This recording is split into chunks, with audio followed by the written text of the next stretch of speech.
Bench Opinions. Three idiots with amateur analysis. We're back on the couch again. Welcome to another episode of Bench Opinions, the leftover segments of the week. It's Thursday today. You've listened to two lovely episodes of us talking about football. You've listened to a very long-winded episode where we picked our favorites for the British and Irish Lions. And now you've made it to the leftover segment because you can't wait to hear about our opinions about what happened in the F1 on the weekend and about golf, Viktor Hovland winning, Justin Thomas making a comeback, and the Masters just around the corner. So let's get on the road, as they say. Oh, nice. With some racing. Good segue. Let's put this into first gear. Grand Prix in China last weekend. Oscar Piastri, Lando Norris, George Russell took the podium spots. Maybe a little bit of a backstory.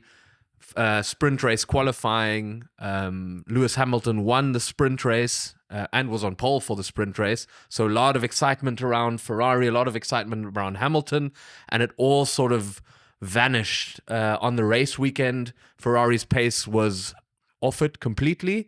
And in the end, it didn't really matter because they got disqualified. Both cars were disqualified for different reasons. Right, I'm going to try and get this right. Let's hear it. Hamilton was disqualified because his skid block was too small. Was worn out too much, yeah. So it was below the minimum requirement. 9 inches, I think it has to be. 9 centimeters. Yeah. 9 millimeters. Millimeters. And yeah. Leclerc was disqualified because his car was too light. Yes. Ferrari put up their hands, said, sorry. That's on us, guys. Yeah. They had the South African cricket team do the maths there, and they came up short. Klaus, just how does this happen we discussed, I think it was last week, we were discussing Ferrari and their poor strategists and stuff like that. This is, like, aside from the fact that their pace went missing on race day, this must be like a massive, well, it's not a massive problem, but it's embarrassing. It's a massive blunder.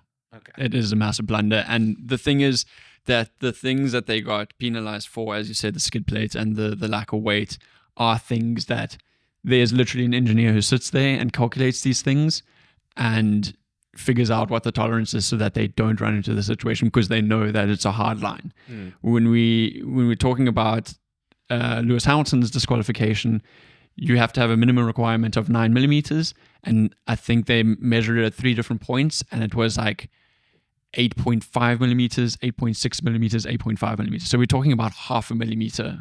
I don't know if I'm putting you on the spot here. Can you explain to people what the skid plate is? So at the bottom of the car, you've got your car floor, which has got all sorts of aerodynamics built into it to increase downforce, right? And because your car hits the ground, it wears off. So you have to have this skid plate. What exactly it's for, I'm not 100% sure. I think it's to protect the car so that you don't start things don't start breaking off immediately. But the thinner you make it and it wears off, the more likely you're going to go under those minimum requirements. But obviously everybody's trying to keep it as small as possible because they want to have as light a car as possible. And the bird has just flown into our window. So they had completely miscalculated because what happened is, and this is another reason why they might have lost their pace between the sprint race and the official race, is they changed the ride height. They had a running system, never changed a running system. They went and they changed it, and they changed the aerodynamics. And they thought, if we have a little bit of a lower car, it will just help us a little bit more. Turn out, in terms of performance, it actually ruined the whole balance of the car. Lewis Hamilton wasn't happy with the ride, and on top of that, then they got this disqualification. Yeah, I mean, if you're Lewis Hamilton, though, there is more positives than there were from his first race in Australia. There was a little bit of something on the Friday, Saturday. So I don't know if it's all doom and gloom for him. Also, pole position. I mean, even though it was a sprint race, I think pole position's a pole position. I think And the it's points. better position you're in, the better chance you have. And I think that was the dominance of Red Bull and Verstappen in the early part of last year. They just couldn't get to him in qualifying, and once he was ahead, he stayed ahead. So I think if they can keep picking up poles, he's going to win races. Quietly going about his business very well is someone like George Russell, his former teammate. Second podium finish with 2 third places now, doing very well. But I think obviously the standouts are the McLarens. Yeah, the McLarens are flying. Piastri is a phenomenal driver. He got his win, and I think to celebrate, he essentially just went, "Yeah, good job." That's it. The guy's got no emotions. He's just like, everything's nonchalant. He's Australian. He's Australian, yeah. Which is quite funny to watch somebody be so, I don't even know what the word is for that. Level-headed. Emotionless, yeah. Yeah. So that's quite entertaining. Like Cam Smith, man. Just like Cam Smith. Maybe it's the Australians. Maybe they just are like that. They're definitely not. We know too many that aren't. But somebody else who did really well, is Alex Albon. Yes. I don't know what they did in the off season, but that Williams is flying. Even someone like Esteban Ocon for Haas did surprisingly well after their first weekend in Australia was a massive disaster. So could be an interesting season. People were pointing towards what are they called? The Racing Bulls, as being the fastest midfield team, and they've sort of struggled a little bit. So I think the fight could be on there. Max Verstappen struggling with his car. Yeah. And his team partner is struggling even more. Yeah. Liam Lawson. Just one thing that we kind of predicted, and I'm glad it's coming true because is that the season is just, the dynamics of the season is just so much more interesting, or at least it feels like it, particularly the first half, which is great to see. And I think it's something that F1 needed. A lot of new personalities, teams with newer teams on the horizon, adding even a different dynamic to the mix. Sure. I think that's gonna make it even the more exciting. So that's pretty cool. Yeah. Particularly for someone like me who's not necessarily super excited by it, to actually have the conversation shift and change and be able to see how these things sort of play out is way more attractive as a neutral, I would say. Yeah. No, absolutely. Max Verstappen is struggling, which leads to it becoming so interesting and leading to other people win. He's having some problems with the car, getting used to it. And they say that Liam Lawson, or he says, Max Verstappen actually came out with a quote saying that Liam Lawson would probably do better in the Racing Bulls car just because it's simpler to drive. It's easier to drive, so he'd be quicker. So he's essentially what he's saying, he's a quick driver, but the Red Bull car seems to be so complicated to drive that you really need to be a very skilled driver, which maybe he doesn't have yet. He doesn't have that skill set. So Alex Albon used to be a partner, the second driver at Red Bull quite a couple of seasons ago now. And he came out trying to explain the situation. He says, look, Max Verstappen is obviously the number one driver in the team, so the car is being designed more around his needs and his sort of style of driving. And essentially the way that you need to sort of imagine it is, if you're playing PlayStation or if you're playing a computer game and you go and you put that sensitivity on max. Right. And I'm not saying max because it was his name, but like you're putting it on full throttle. It just becomes such a twitchy car, but that's where you're absolutely capitalizing on the capabilities as much as possible. The issue is Max is the only one who's actually capable of driving a car like that, whereas all the other guys are now trying to play catch up in terms of driving this very, very twitchy car, and they're just not able to do it. Yeah, I mean, I think his statement and watching a lot of Max's previous partners and even Lewis's previous partners not be as good as them sort of really does show that there is a difference in the class of driver, even though from the outside it might just look like if you put them all in the quickest car, like the respective person who's in the quickest car would win. But there is, I think, still a massive gulf in class between your elite drivers and Formula One drivers. I think that's being shown. On the Liam Lawson situation, he's quite a cocky and he's quite self-confident. There's a lot of stories last year of him sort of saying he believes to be in a better place, and he got his chance now with Red Bull. He's now finished dead last, I think. Well, he didn't finish dead last, but he qualified dead last in 2 races. And the rumor mill has started to spin. Yeah. And people are saying that he could be replaced for the Japanese Grand Prix by Racing Bulls driver Yuki Tsunoda. Yeah. Look, I mean, I hope for him that it means that he takes Yuki's seat, that it's a switch, which is great. I asked myself what made them think that he's ready for this car with it being the way it is. And because we're not talking about a guy here that's come in and gotten a point, or come in and, you know, maybe sort of just been outside the points. We're talking about a guy who's been just way off it. Yeah. And for that reason, I think that it just seems like a blunder from Red Bull, you know, particularly with the whole situation around, it was Perez, right? With Perez leaving, and that was you could argue that he probably could have stayed, or, you know, there was talk about it. Maybe from a performance point of view, but just in terms of having an experienced driver. He's always going to play second fiddle to Verstappen, etc., whatever. But there was a lot of talk around him leaving, and then to them replace him with someone that, I think maybe it's unfair to judge him after 2 races, but who's not ready is an interesting. And then to grab someone from what should be your feeder team seems a bit like a blunder. And I think Tsunoda would be an exciting replacement anyway. I find it weird that Liam Lawson was selected as the replacement for Perez anyway, because Tsunoda, if you're going to pick within your team's system, right, and as you said, the feeder team, you would think it's a no-brainer, go for Tsunoda. He's been there for multiple seasons. He's gotten used to the environment. He's part of the culture there. Move him up to the next literal point of having a feeder team. Exactly. And they've gone in there with Liam Lawson, who he's had like 1 and a bit seasons, because he had a couple of races 2023 where he filled a seat. It's just too soon, and especially with, you know, the statement that Alex Albon made in terms of like the car being so difficult to drive, you would think you would take somebody who's a little bit more experienced.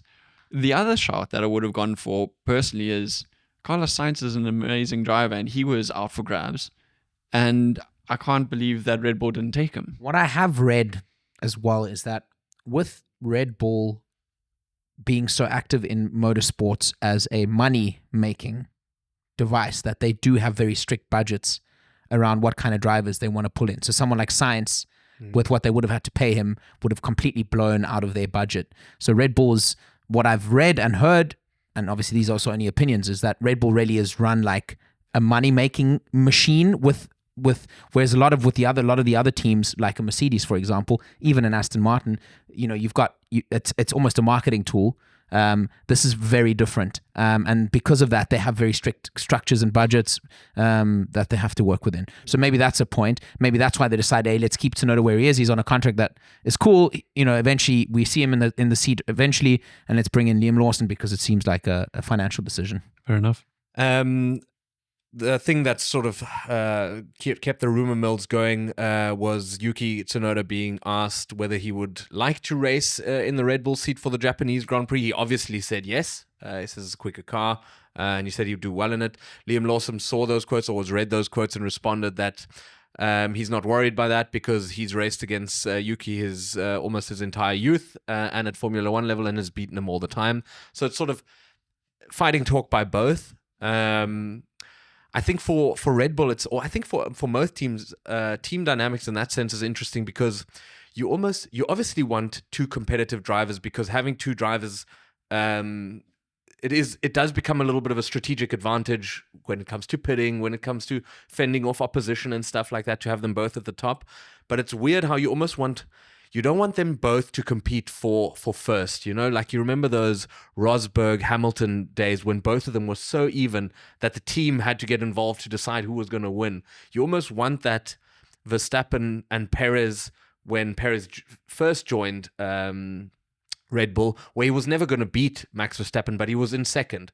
It's the same as when Barrichello, Schumacher, perfect example as well. Bottas and Hamilton. It was always sort of like he's a clear number 2, but he's going to help Hamilton stay number 1. So yeah, I think by the time this comes out, we might already know if Lawson, if he's been dropped or not, is keeping his seat or not. But an interesting one to keep an eye on. And that topic that you just raised is maybe something that's going to start coming up for McLaren, Yeah. with Piastri. He's True. a phenomenal driver, and Lando Norris is also a phenomenal driver.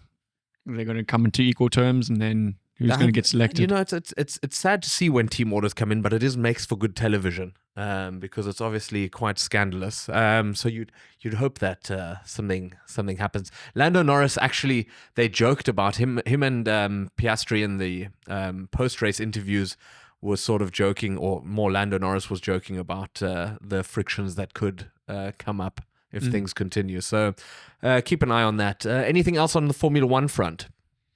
Not from our side, no. All right, let's switch over to the purest game there ever was, golf. Not a big tournament on the weekend, but The Valspar. the Valspar PGA Championship, and big in a sense for golf fans, I think, because Viktor Hovland ended up winning. He has missed, I think, the last 3 cuts, 3 in a row, yeah. and two Yeah. big names, actually, with a little bit of a point to prove. Justin Thomas, same thing. Yeah. You know, he burst onto the scene, 2022, and swept that whole season. Yeah. Almost right before the emergence of Scotty Scheffler. Seemed like the next him big and Jordan thing. Spieth. Yeah. Exactly. And he's struggled. He's had his struggles. Yeah. He's a struggle. They've got such a high ceiling, these guys, particularly Justin Exactly. Thomas and even Hovland, that struggles look a bit different for them. But both of them going down the stretch, both of them needing a win. I think we could argue. And Hovland getting the job done. Actually, also a little bit Thomas had a big part to play in it. I mean, Hovland finished with bogey and still won. Yeah. The last time I checked, Hovland was 2 shots behind going down 15. So he had a bit of work to do and got the job done. Yeah. For sure. Interesting in a sense because Hovland spoke in the beginning of the week or in the beginning of the tournament about how it's pleasing for him to know that even though his game doesn't feel like it's in a good place, he can still come out and compete.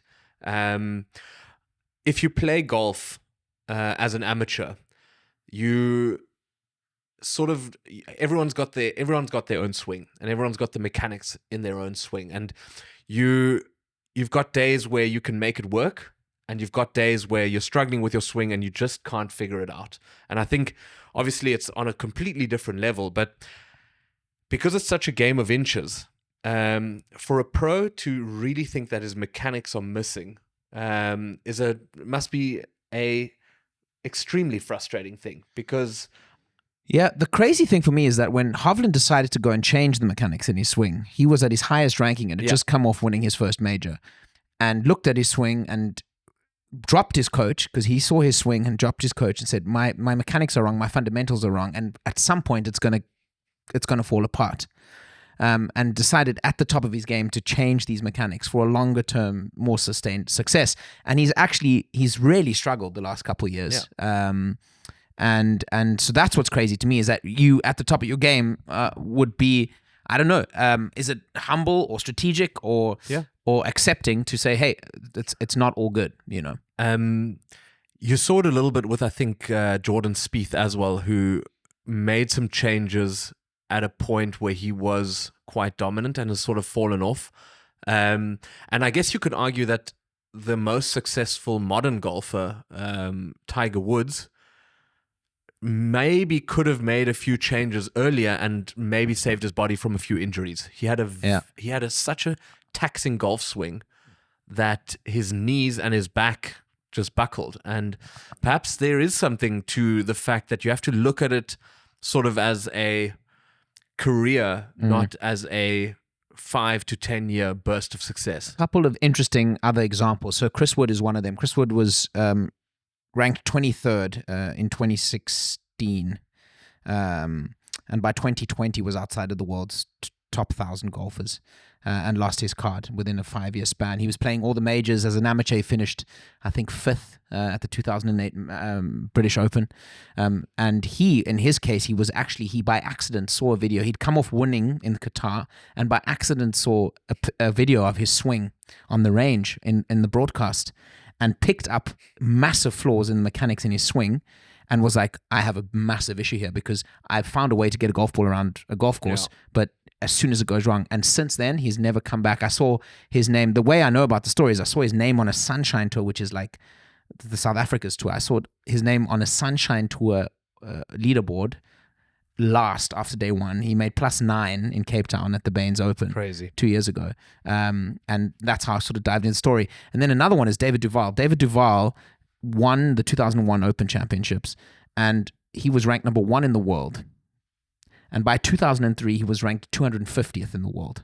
So in 2 years, he gone from, and the crazy thing is it's not almost impossible, but if you're at the top of your game, to drop that quickly in 2 years means that you've not made a single cut. Yeah. You've earned no money because you're getting into all the big tournaments. Yeah. So any cut you make usually means good points. Yeah. And it's insane. These guys just seem to, and it's all got to do with mechanics. With Duval, for example, I know is that he started feeling pain in his right wrist, and it was because of the mechanics in his swing. Tried to fix it, and that was him gone. It's crazy. It's crazy how much of a mental strength game any professional sport is, because any kind of self-doubt creeping in, and we can only take it and apply it to a very amateur level of playing. But even at that level, the things that go on in your head, for example, while you're playing a round of golf, what you think about your swing and stuff like that, has such a massive impact on how you play. I watched a video about Roger Federer once, and they were saying statistically his shots were not better or worse than anybody else's. Like, everybody's hitting at the same speed and the same type of quality. His superpower, if you will, was lose a point, bounce back. Yeah. Completely forget what just happened and move on from a clean slate. And that's what these guys have to do, right? You hit it in the rough, you hit it in the water. You can't dwell on it and then sort of get in your mind like, oh, okay, what did I flex my bow, my hands too much? Did I do this, did that? Next thing, you just have to kind of move on, and that's where the mental fortitude comes into play. Yeah.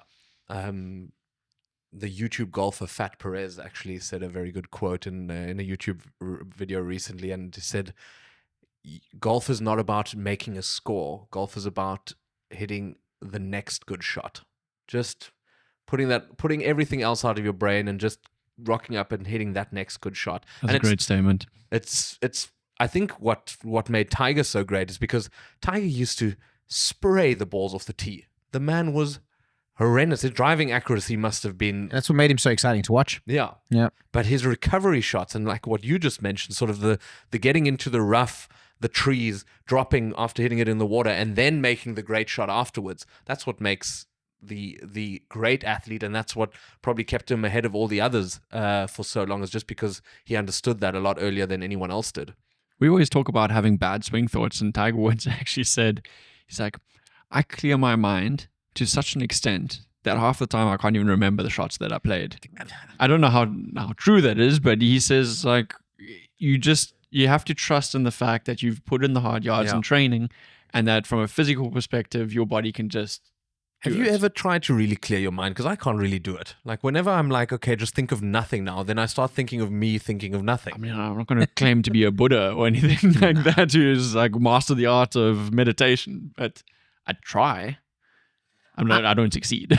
The one thing I've started this season, and it's worked for me so far, is I tell myself to be present over the ball, because I often find myself being over the ball and then just like when I swing, I'm not actually present. Okay, you're in the past. I'm in the past, or in the future. Oh man, yeah, and that's a big thing, because it also depends, obviously, what are your weaknesses. My weakness is that I have a bad trigger movement when I pull the club away, and that's when I hit bad shots. But if I'm present and I'm focused on not doing the trigger movement, it kind of works.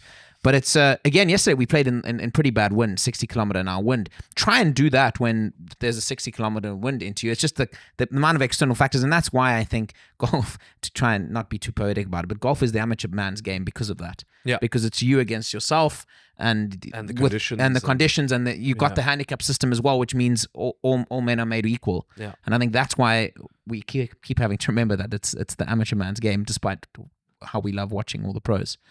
Yeah, and I don't think we can recommend that game highly enough to anyone who's not playing yet. Exactly. Anything else on the Valspar? No. Interested to see. I mean, Hovland finding a bit of form. I mean, let's see how it happens, But if he's winning and he doesn't feel too good, we've got that little green jacket tournament coming up pretty soon. Yeah. Moving on to the green jacket, the Masters are just around the corner. I believe it's the second or first week. It's the week before Easter, so it's the second weekend of April. Yeah. Masters tournament, the green jacket, first of the majors. Who is favorites going into this tournament? Obviously, Scotty Scheffler is defending champion. Well, I think Rory's up there now after winning last weekend, was it? Rory and Scotty for sure. We've got Mr. Big Muscles, Big Guns coming in from Liv. Yeah, a few of the little guys coming in. Louis Oosthuizen is he's not going to be there. I always confuse him. He didn't win at the Masters. He's always at the British Open, which is nice. But it's always past winners coming, which always makes it strange. You know, who is making a return is prisoner. The white wife slapper himself, Angel Cabrera. Yeah. He's making a comeback as a past winner after 2 years. He's an winner, and he's just spent 2.5 years in prison. In Argentina, because he hit his ex-wife. Yeah. And now he's going to he's coming back to the Masters. Well, you have a lifetime invite. So as a former champion. Surely he won't be able to compete. No. But I mean, Bubba Watson, he's out of it. But he's on Live now as well. But he'll be back there. It's interesting to see how DeChambeau gets along, because it's not a golf course that suits the big boys. I wonder if someone like Justin Thomas is coming into form at the right time now, because he's a great big tournament major golfer. Really gets himself psyched up.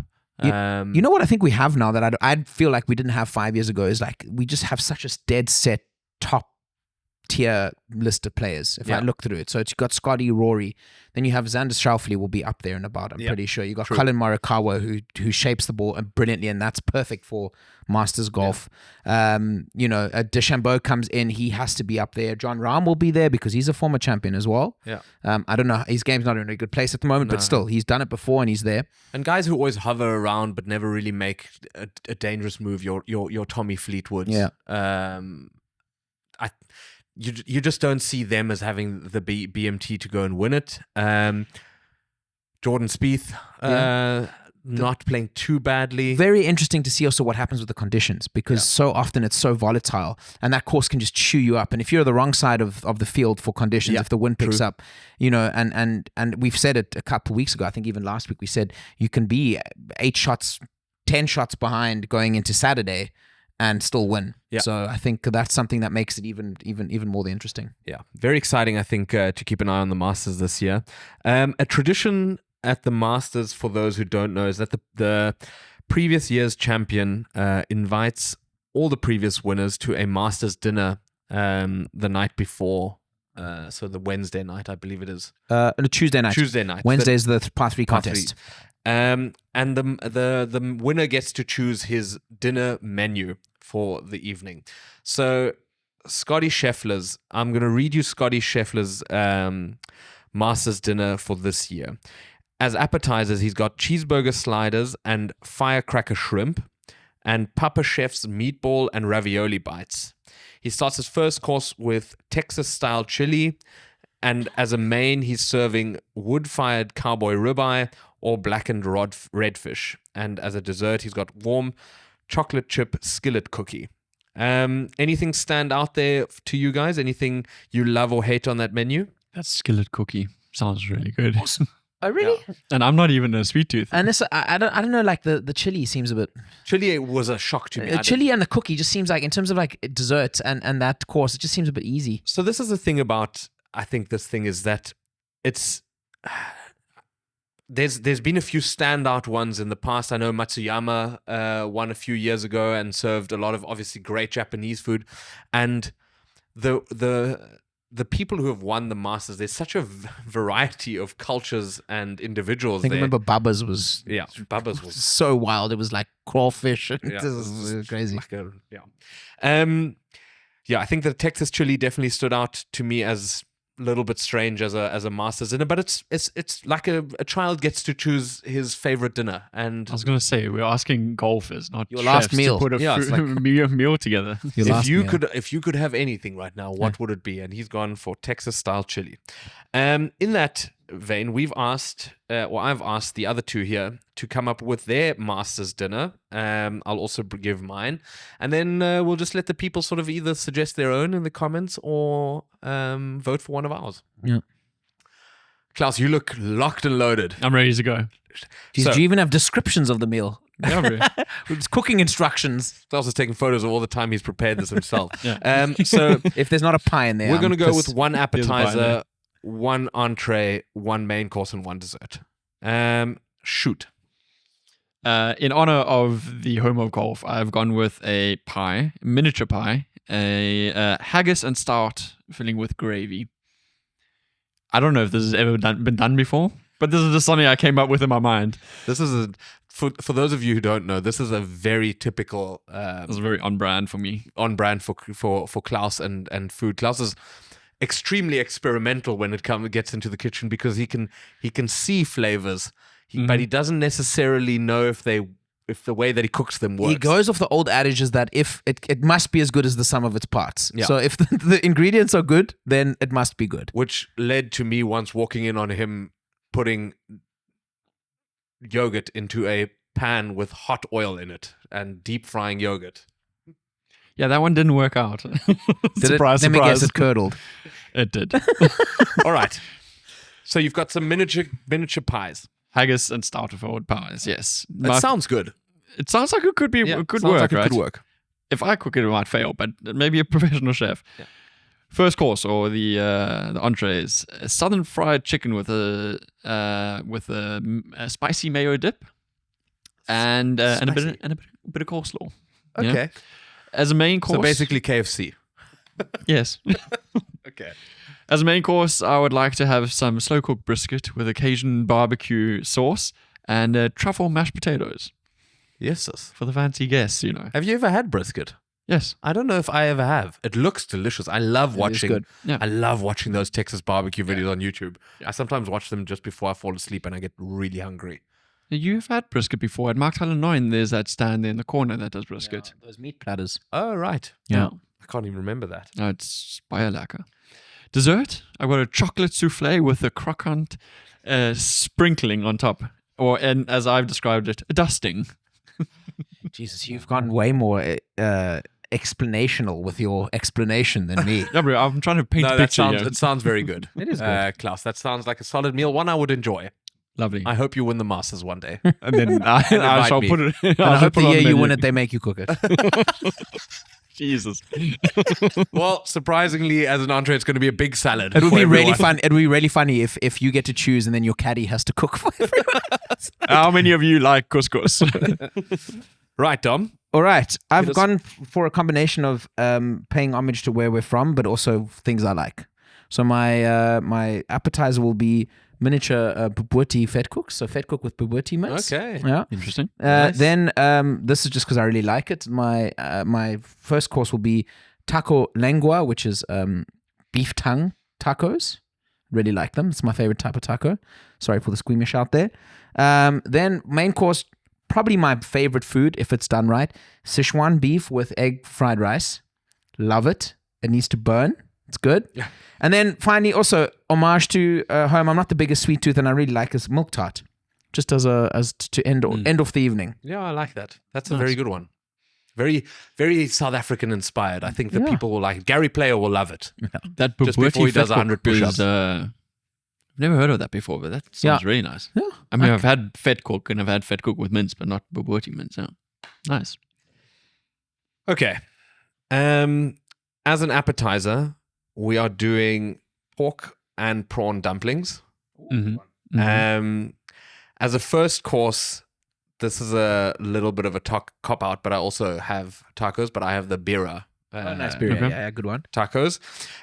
Main course, we've got a selection for either people who like it or don't like. We've got lamb chops and we've got chili, lemon, and garlic prawns as a choice, served with either rice or some nice potatoes. Mine's the kind of thing you eat what you get, bro. Okay. No, this fucking. No choosing. And as a dessert, we're just going with a classic chocolate mousse and vanilla pudding. That's very on brand for Chocolate you. mouse. That's really on brand for you. Nice. And I'm making it myself. I'm going to bring it in Tupperware, and people must just spoon out of the Tupperware Lovely. at the Master's dinner. This is on the Tuesday night, Yes.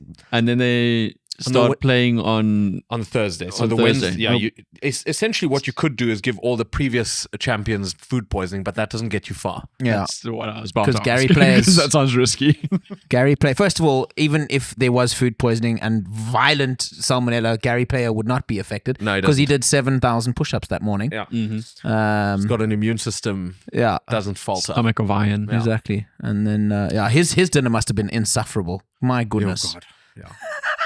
My goodness. What do you think he served? Ah, jeez. I A don't lot of know, but opinions. A lot of opinions. He's just like, Oh God. Yeah. If you're interested, let us know what your master's dinner would be in the comments below, or let us know which one of the three that we just mentioned is your favorite. Yeah. Do you know what I think we should do? We should probably have like one tournament a year, where we have something like this, and then in the following year, person cooks. or cooks, or like takes you out to the kind of Yeah, restaurant that you yeah. want, like Maybe, that dinner yeah. to be. I think it could be a nice vibe. Yeah. Should we also buy a blazer that's a traveling blazer? Yeah. Okay. But it'll have to be massive. Yeah, because there's massive size Because differences. we've got Andre now, we've Oh, got yeah. you and Conrad. But also, I don't know. Now, maybe that's too. Maybe we need to have it for each competition. Maybe it's Yeah. just a hat. Yeah. I think that's it for this week's leftover segment. There we go. Tune in tomorrow for What a Week. We wrap up with some jokes and some funny stories. And then it's the weekend. Thanks for listening to this week's leftover segment. Like, comment, subscribe, and see you tomorrow. Arrivederci. Bye-bye.